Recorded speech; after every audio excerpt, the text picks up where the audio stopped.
بۆ ئەوەی بەڕاستی لە ناخی دڵەوە پێ بکەنیت دەبێت توانای ئەوەت هەبێ ئازارەکەت هەڵگریت و یاری پێ بکەیت. چارلی چاپلن وا دەڵێت، خۆشمان پێی دەڵێن شاری شاپل. ئازیزان، شاد بووینەوە بە دیداری ئێوەی خۆشەویست. هەندێک وڵات ئاویان هەیە، سوتەمەنیان هەیە، کارگەی ئەتۆمیان هەیە بۆ دابینکردنی کارەبا، بەڵام سوود لە سەرچاوەی دیکەی وەک ڕەشەبا و وزەی خۆریش وەردەگرن. تا ڕادەیەک سوود لە پاشەڕۆی ئەسپ و ڕەشە وڵاخیش وەردەگرن بۆ دابینکردنی کارەبا. وڵاتیش هەیە دنیایەک سەرچاوەی لەبەردەستدایە و وڵاتی نەوت و خۆر و سەرچاوە سروشتیەکانە، بەڵام هێشتا چەند کاژمێرێک دەتوانن کارەبا دابین بکەن. لە هەلسنکی لە وڵاتی فنلەندا ئەم داهێنانە نوێیە ببینە. ڕێکخراانی جامی جیهانی FEI بۆ بازهەڵدانی ئەسب لە هێلسنکی ڕیخی ئاژەڵەکان دەگۆڕن بۆ وزەی ئلکتریک بۆ ئەوەی بۆنەکانی پێبڕێوەبەرن و ماڵەکانی لە پایتەختی فینلاند پێگەرمکەن. فیدراسیۆنی ئەسب سواری نێونەتەوەیی ئەوە نیشان دەدات کە چۆن دەتوانرێت بۆنە وەرزشەکان هاوکار بن بۆ دەستکەوتەکان. ئێمە بیرۆکێکمان هەبوو کە شتێک بکەین لە پێناو جیهانێکی پاکتر. نەمان دەزانی چۆن دەست پێ بکەین، بەڵام ئێمە لەگەڵ کۆمپانیایەکی گەورەی وزەی نێونەتەوەیی دەستمان پێکرد و ئەوان ئەم کاریان ئەنجامدا. وزەی تەرسی ئەسب هاوکار بوو بۆ گەرمکردنی پێشانگایەکی ئەسپی نێونەتەوەیی ساڵی 2017 لە هێلسنکی. ئەو پرۆژەیە گەشەی سندوو لە ساڵی دواتر 235 ئەسب 112 تۆن تەرسیان بەرهەم هێنا کە 168 میگاوات وزەی لێ دروست بوو. ئەمەش پێویستی ئەو بۆ نەچوارڕۆژیە بوو و هەندێکی ژمایەوە و بۆ 26 ماڵی بچووکی هێلسنکی بۆ مانگێک بەکارهات. پێویستە شتێکی تریش بکرێت چونکە هەموو ئەو پیسبوونی ژینگەیە بەهۆی گاز و سوتەمەنی زۆر خراپە. جا شتێکی زۆر باشە لە پاشەڕۆی ئەسپەکان سوتەمەنی بەرهەم بهێنن. لە میانێ ئەو بۆنەیەدا کۆمپانیای فۆرم هۆرس پاوەر کای بۆ زیاتر لە 200 ئەسب دابین کرد. چاوەڕوان دەکرێت لە بۆنەکەی ئەم ساڵدا 135 تۆن ڕیخ بەرهەم بهێنرێت. زیاد لە 100 ساڵ لەمەوبەر داهێنانی شەمەندەفەر بوو بە یەکێک لە داهێنانە مەزنەکانی جیهان. هێڵی شەمەندەفەری نێوان نەمسا و ئەڵمانیا لەسەر وەختی جەنگی جیهانی یەکەمەوە بۆ بە هێڵی گواستنەوەی چەک و بۆمب و زەخیرە لەشکریەکان، بەڵام ئێستا ئەو شوێنە بۆ بە مۆزەخانە. پەرچەیەکی دیرۆکی لەسەر پرە سۆڵکەنجی ڕۆژەوای سلوانیەیدا دەرباس دەبێ. ئەف ترێن لە دەستپێکە ساڵێن بیستاندا وەکو خەتەکە سەرەکە ji beşa programa Rêya Trênê ya Elfînî hatiye avakirin. Di projeya Rêya Trênê ya bihûnîş bi armanca girêdana Rojavaya Awstrîya û Başûra Almanya bi kendewa Trieste dest pê kiriye. Dema şera cîhaniya yekem de Rêya Trênê gelekî keresteyên leşkerî di bir cebheya Isonzo cihê ku Awstrîya leşkerên İtalî şer dikirin. Rêya Trênê giringiya xwe hinda kir û boriyeka heremî lê dîsa nihan bûye cihekê giring bû turizmê. Slovenya di sala 2014 de bû endamê Yekîtiya Ewropa. Ev Rêya Trênê ji bû rêyekî asan ji bo reviyan ji navend û rojhilata Ewropa heta Trieste.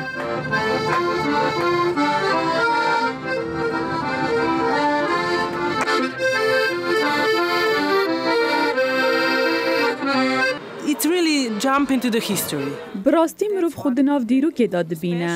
Bi taybet ev ji bo wan pir balkêş e. Ev reberê geştyarê dibêje herî zehmetiya geştyarê ev e ku dema rêvî siwarê trênê dibin. Ew bi hemû dirê trenê mêze dikin. Ew bi kesên ku trenê di ajon xeber didin. Rêya Trênê ya bihûnîş di demekê de ku di nav cebheyên şer de keresteyên leşkerî bar dikir ji bo leşkerên İtalî, niha ev tîren ektorên fîlman dibe ev cebheyan ji bo kişandina sinemayê. من پەرتووکەکانم خۆش دەوێت.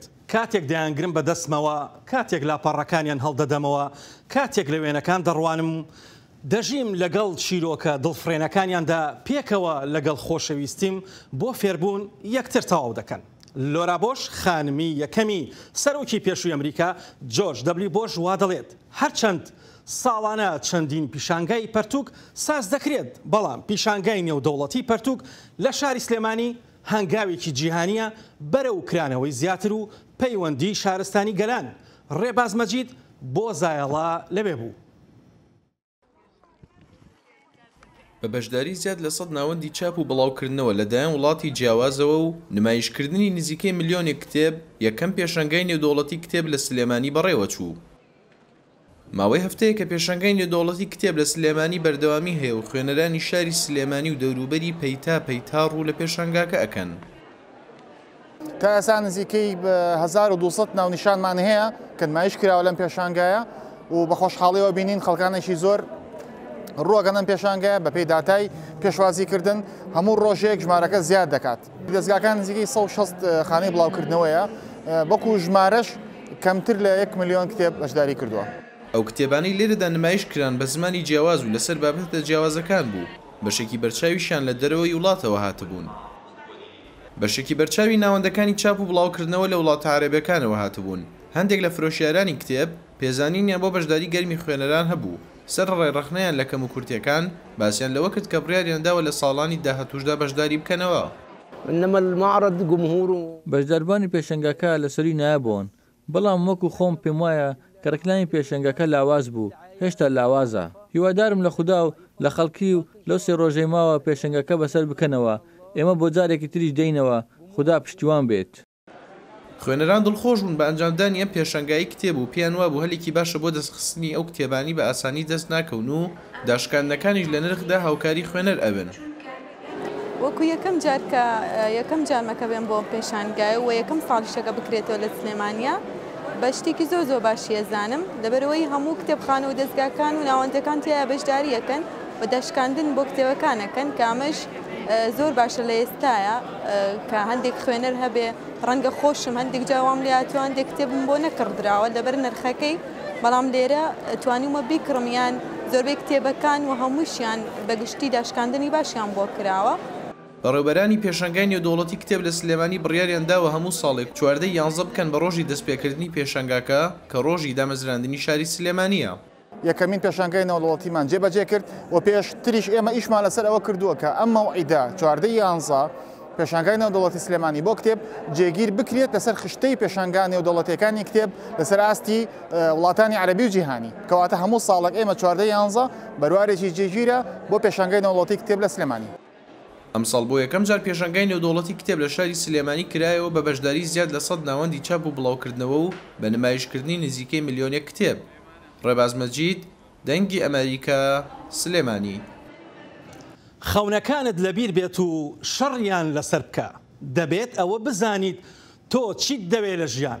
تاکە یەکشت هەیە کەوا دەکات هاتنەدی خەونەکانت ئەستەم بێت، ئەویش ترسە لە شکست. ڕۆمانوس پاولۆ کۆیلۆ وا دەڵێت نووسەر و ڕۆژنامەوان و پەنابەری کورد بەهرۆز بوچانی لە زەبر و ستەمی کۆماری ئیسلامی هەڵدێت. دواتر 6 ساڵی دیکەش لە دوورگەی مانۆس لە کەناراوەکانی ئوسترالیا لە ئۆردوگایەکی زۆرم لێدا دەست بەسەر دەکرێت. وڵاتی نیوزیلند داوەتی دەکەن و ئازاد دەکرێت، بەڵام هێشتا خەمی هاوڕێکانێتی لە دوورگەی مانۆس. نووسەر و پەنابەر بەهرۆز بوچانی پاش بەسەربردنی چەندی ساڵ لە زیندان و دەست بەسەری گەیشتە فڕۆکەخانەی ئۆکلاند لە وڵاتی نیوزیلەندە. هەرکە گەیشتە فڕۆکەخانەکە سەرباری خەمە گەورەکانی و ئازارە ڕۆحی و دەرونیەکانی کە چەندین ساڵە دەیچێژێت، بەڵام هەستی سەرکەوتن و ئازادی و سەرسامی بەڕوخساریەوە دیار بوو. بەهرۆز بوچانی پاش 6 ساڵ دەست بەسەری لە ئۆردوگای زۆرەملەی پاسفیک ئوسترالیای بەجێهێشت و ڕۆژی چوارشەممە 14 نۆڤەمبەر گەیشتە نیوزیلەندە بۆ ئەوەی وتەیەک پێشکەشکات لە ڤیستیڤاڵە وێژەیەکەی ئەو وڵاتەدا. کاتێ من لە مانۆس بووم هەرگیز بیرم لەم ڕۆژە ناکردەوە، تەنها بیرم لەوا کردەوە ئازاد بووم لە ئوسترالیا و ئاڵنگاری ئوسترالیا بکەم و خەڵک ئاگادار بکەمەوە لەو بارودۆخە. بەڵام لەو باوەڕدام ئەمە یەکەم جارمە هەست بەوە دەکەم کە دڵم خۆشە لەبەر ئەوەی من بە زیندوی مامەوە. ئێوە دەزانن ئەمە ساتەوەختێکی زۆر گرنگە بۆ من. ئاژانسی چاودێری مافەکانی مرۆڤی سەربەڕێکخراوی لێبوردنی نێودەوڵەتی لە بەیاننامەیەکیدا ئەوەیان ڕوون کردبووە کە ڤیزایەکی 6 مانگیان بۆ کردووە و داوایان لە حکومەتی ئوسترالیا کردووە ئەو سەدان کەسە ئازاد بکەن کە لەو ئۆردوگا زۆرەم لێدا دەست بەسەرن. لەبەر ئەوە من زۆر دڵم خۆشە. ئێوە دەزانن کە چەندین ساڵ من لە ئوسترالیا چاوەڕێی نیوزیلەندام دەکرد وەک هیوایەک، بەڵام ئەم هیوایە شتێک بوو زۆر نزیک بوو لەمنەوە بەڵام نەگەیشت بووم پێی لەبەر ئەوە من وا بیر دەکەمەوە کە ئەمە زۆر پڕ بایەخە کە لە کۆتاییدا پاش چەندین ساڵ لە ئوسترالیا و هاتم بەرەو نیوزڵاند هیواخوازم ئەمە ببێتە هیوایەک بۆ ئەوانەشی کە لە کەناراوی مۆرزبی گیریان خواردووە. بوچانی کوردێکی ڕۆژەڵاتە و هەر لە ساڵی 2013ەوە کاتێک لە بەلەمی پەنابەرەکاندا بەرەو ئوسترالیا دەڕوات دەستگیر دەکرێت و هەر لەو سەروەختەوە لە دوورگەی نیو پاپوا دەست بەسەر دەکرێت و دەهێڵرێتەوە. بوچانی ڕەخنەگریکی دیار بوو لە مامەڵەی یاسا و ڕێساتوندەکانی کۆچبەران لە ئوسترالیا لەگەڵ ئەو کەسانەدا کە داوای مافی پەنابەریان کردووە. ژیان تراژیدیایە کاتێک لە نزیکەوە لی دەڕوانیت بەڵام کۆمیدیایە کاتێک لە دیمەنێکی درێژدا لی دەڕوانیت. چارلی چاپلن وا دەڵێت لە ناڕزایەکانی هاوڵاتیانی ئێرانەوە تا عێراق و لوبنان و هۆنگ کۆنگ و هندستان و وڵاتانی ئەفریقا و بۆلیڤیا و چیلی لە پێناو ژیان دۆستی و دادپەروەری و ئازادیدا کۆمەڵێک فۆتۆی گرنگمان بۆ ئامادەکردوون.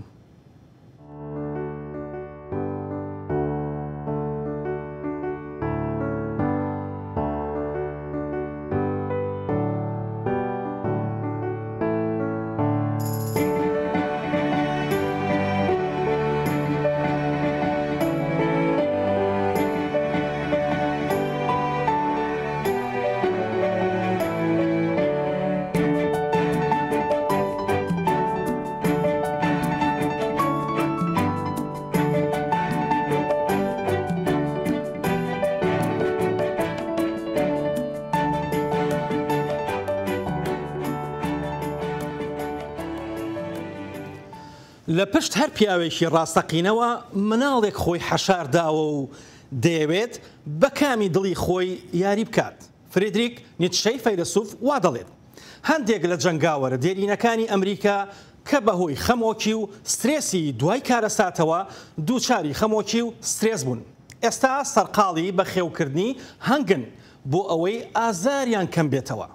توێژینەوە زانستیەکانی ئەم دوایانە ئاماژە بۆ دەکەن بە خێوکردنی هەنگەکان چەندین سوودی هەیە بۆ چارەسەرکردن و یارمەتیدانی ئەو جەنگاوەرانە لە ڕووی یادەوەری و نائارامی و وردبینیەوە. ئافشاربانên دêrîn gelek dimijîlin bi fêlbûna xwedankirina mêşên hingpînî ve wekî beşek ji programê çareserîkirina serxevehadbûnê li Senterê Karûbarên Şervanên Dêrîn li New Hampshire. Gelek xweş e, ez gelek hez jê dikim. Berînokê ez ji me şan ditirsiyam. Ev şev programa dest pê kirî berî şeş heyvan, evşervaneyên fêlî gelek zanyariyan bûn li ser mêşên hingvînî û şajina wan her wisa li ser hingvînî xwe. Ez hez dikim bêmevir, gelekî xweş e. Vince Laralo nêzîkî 40 salan di nav leşkerî da bû. Du caran çûbû Iraqê, rojekê bombeyek di rêga karwanê wî da peqî bû. Yek ji wan bi ser û çavê min da peqî, min gelekî hejê nekir. Ez gelek pê têk çûm, min navêt ez behsa wê bikim, çunkî ez pir pê dêşim. Bizbiza dengên mêşên hingvînî hedarawî diînît. Bi taybet keyfayî bi dengên bilind nahêt, piştî ku ew serhatiyên berî hatîne serî, ku kartêkirin li ser deronê wî kiriye. Min nedizanî ku min ew nexweşî heye. Piştî 2 salan heta dayîka min gote min te hindek arîşên mezin hene. Min got na, her kesekî din arîşe heye, lê ne min. Çareserîkirin osayê wî harîkariya wî dikin da ku hindek nearamî û bêhêngiya wî kêm bikin. Lê ya bû wî seyr ew bû, karkirin li ser mêşên hingvînî jiyana wî parast. Tiştekî gelek seyr e ku ev wisa gelek alîkariya te û malbata te dike. Ev ê alîkariya min bo demeke dirêj kir. Her wisa bi xwedankirina mêşên hingvînî harîkariya şervana dêrîn Wendy Zimmerman diket, da ku bi karî serederiye digel azarên xwe biket, ku berî 25 salan hevalekê wê ê leşkerî destdirêjiya seksî li ser kirbû. Bi rastî heta ev rokê jî kartî kirin li ser malbata min û li ser min wekî dêke kirî. Mirovî jî kar diexît.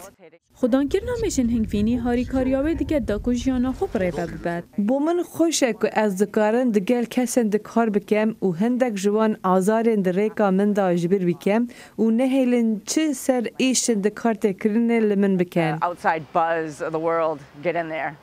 Tu nikarî hîsra çi tiştekî dî bikeyî îşbilî van mêşan. Ji ber ku di rastiyê de tu serederiyê digel nêzîkî 70,000 mêşên hingevînî dikeyî. Laralo dibêjît ku bi xwedankirina mêşên hingvînî pitir bariyê didete wî. ئەس چاوڕێمە و باوەڕ ناکەم دێ کەنگی مێشن هەنگف بینم ئەس هەمی وەختان هەزراوان دەکەم. کاتێک سەجێک دەڕوانێتە ڕوخسارت و نایەت بۆلات یەکسەر بڕۆڕەوە بۆ ماڵەوە و پشکنین بۆ ویژدانت بکە. سەرۆکی پێشووی ئەمریکا و پارێزەر و ئەکادمیست تامز ویدرۆ وڵسن وا دەڵێت لە هەندێک شوێنی ئەم جیهانە فتوای لەسەر دەردەکەن و دەڵێن بەخێوکردن و ماڵیکردنی سەگ حرامە، بەڵام توێژینەوەیەک بۆیان دەرکەوتووە کاتێک خەڵک ئاژەڵی ماڵی بەخێو دەکەن فشاری خوێنیان دادەبەزێت و ئەو سترێس و خەمۆشەی کە هەیەە کەم دەبێتەوە. لەبەر ئەوە بۆیە سەگەکان لە قوتابخانەکان و هەتا نەخۆشخانەکانیش دەبینرێن.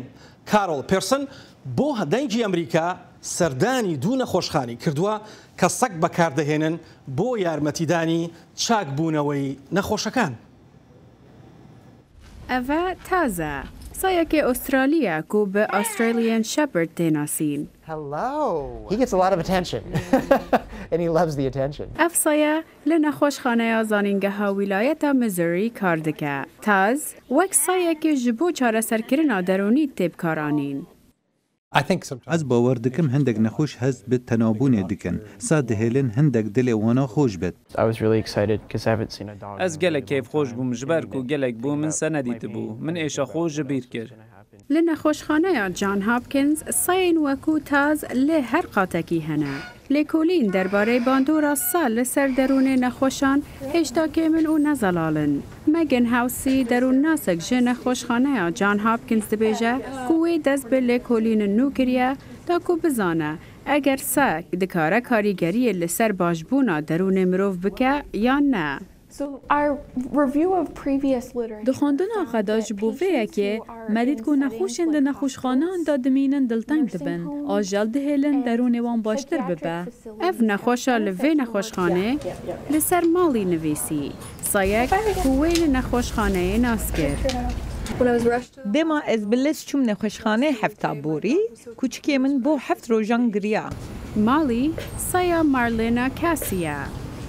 Me bo sê salan rahînan kir di kursê de û her wiha bi tenê jî meha çar ew di qonaxa taqîkirinê serkeft.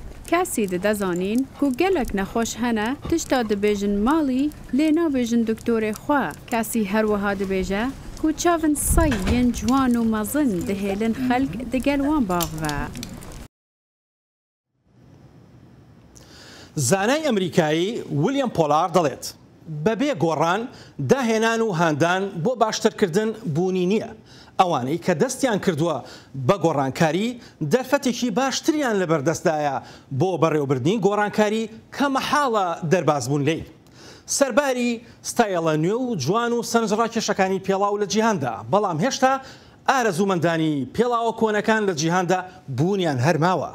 مێژووی پێڵاوی ڕەشیکی خانمان لە کوردستان لە تورکیا دەگەڕێتەوە بۆ زیاتر لە 150 ساڵ لەمەوبەر و هێشتا فرۆشیاری هەرماوە.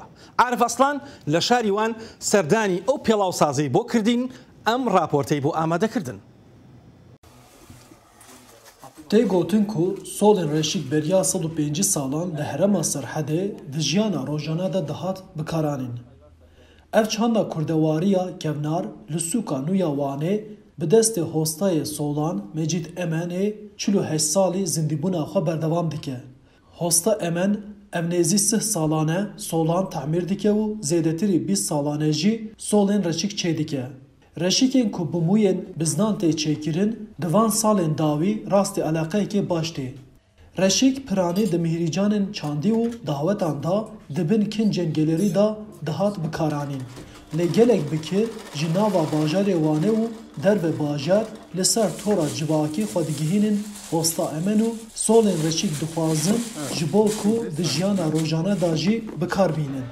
Em çûne sûka Nûya Wanê ku di salên heştêyan de hatiye avakirin û me ji bo we çêkirina solên reşîk şopand. Hostaya reşîkê Emen dibêje ku 20 sal beriya nehe li bajarokê Miksê an ku Bahçe Saraya Wanê jinekê ev huner nîşanî wî daye. 20 sal beriya niha Miksê qeza memleketê me ور آبلک هبو چه دیگر بوم دشاند مبین لیده دا وی چاقی ملی نهری اوا kültüra galubavê me ye me dest pê kir 20 sale ez çê dikim. Hosta emen derbarê pêvajoya çêkirina reşikê da ev agahî da. Muyê bizna tê çêkirin, zozana koçer çê dikin. Ewana didime wana malzemê wî dêjim atê hûnê mira aha vî evê çêkin, qaydê çêkin. Ewna mira çê dikin. Ez jî dînim ver dibirim. نقشا لیدم او نقشه سرجی موی حیوان بزن او بویایجی کوک بویا ام دیجن یا اساسیه رنگ گل رن تمیز دبیجرن نافدا مشتری مکیجان رنگی بخوازه ام دخملینن ددنه مشتری خور امان دستنیشان دکه کو پرانی رشیک د دهوتان دا دبن کنجل گلریت بکارانین و بهای وانجی د ناوبرا 100 TL و 200 TL دا دگوهره. Bu bin kiraz fistana gelecindi dixemilini. Yani em naqşevijiz gele spahi davejni. Başı gençtin em bu ana çediken bin şal şapka pedik. Herî dawiye emen bilêv kir ku ên welatî dikarin biriya medya civakî xwe bigihînin wan û wiha domand. İnternetê, Facebookê, Instagramê, Twitterê ew me heye, qeyda me heye. Yê bixwazin bo me bîstokê, numara bîstokê me heye. Pê bîstokê digijîne me em wana ra çê dikin, dişînin. Em hêvî dikin ku ev berhema aydê çanda Kurdî her roj zêdetir derkevin holê û ji windabûnê rizgar bibin. Arif Aslan, Denga Amerîka, Wan. کاتێک سیاسەتمەندار و سەرک وەزیران دەبنە بووکەڵەی دەستی هونەرمەندێک و دەبنە مای خۆشحاڵی خەڵک و بایەخی میدیاکانیش. مایکل شاک، پەرلەمانتار جۆن بێرکۆ و سەرک وەزیرانی بەریتانیا بۆریس جۆنسن دەکاتە دوو بووکەڵە بەڵام وەک خۆیان. ئەو بووکەڵە بەناوبانگەی کە لە شێوەی سەرۆکی پێشووی پەرلەمانی بەریتانیا جان بیرکو لە وێستمەنستەردا دەکەوێت کۆمەڵێک فەرمانی لە دەم دێتە دەرەوە کە بەدەست دەیلەرێنێتەوە لە گەڵ سەمای جۆراوجۆر. لە هەمان کاتدا میوزیک و سەمای هونەرمەندی بەلجیکی مایکل شاک زۆر بڵاوبوویەوە. شاک لە دیمانەیەکیدا لە ستۆدیۆکەی لەگەڵ ڕۆیتەرز گوتی جان بیرکو پێدەچێت ناودارترین سیاسەتمەدار بێت لە تەواوی چیرۆکەکانی دەرچوونی بەریتانیا لە یەکێتی ئەوروپا.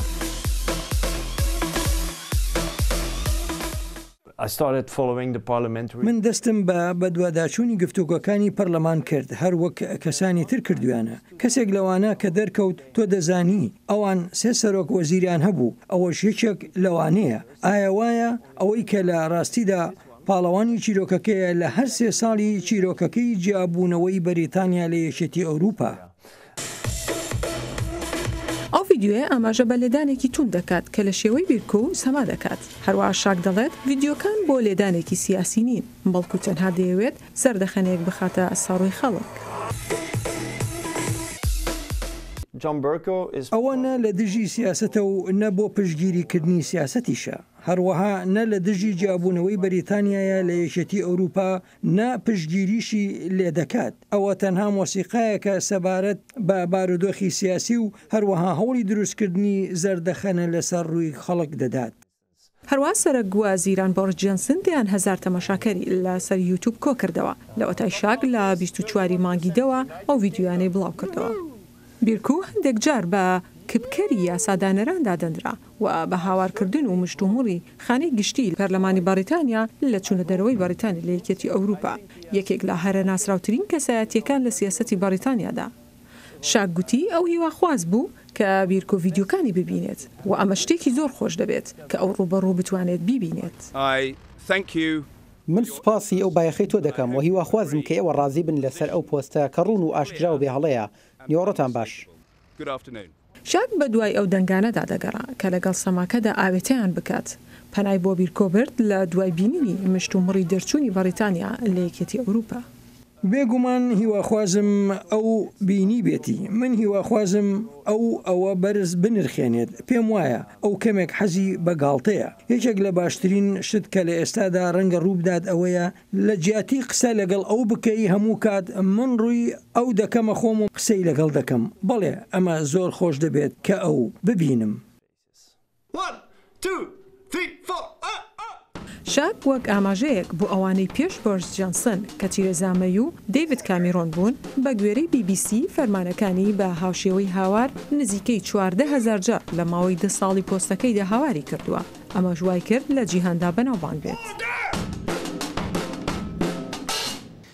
ئێمە هەمومان هەستی پڵنگمان هەیە فیلێک کە هەرگیز بیری ناچێتەوە ئێمە پڵنگین بەورین مەیمونین ئێمە هەموو ئەو شتانین هەموو ڕیتمەکانی ژیانین خانمە ئەکتەر و هەڵبەستوان و ڕۆژنامەوانی ئەمریکایی ڕۆبیدی وا دەڵێت هەر لە مێژەوە مرۆڤەکان فیلان بەکارهێناوە بۆ گواستنەوە و شەڕ و کوشتار و یاری بەڵام لە هەندستان یاری دووکۆڵیشان پێ دەکەن لە فیلەوانەکان جوانتر یاریەکەن.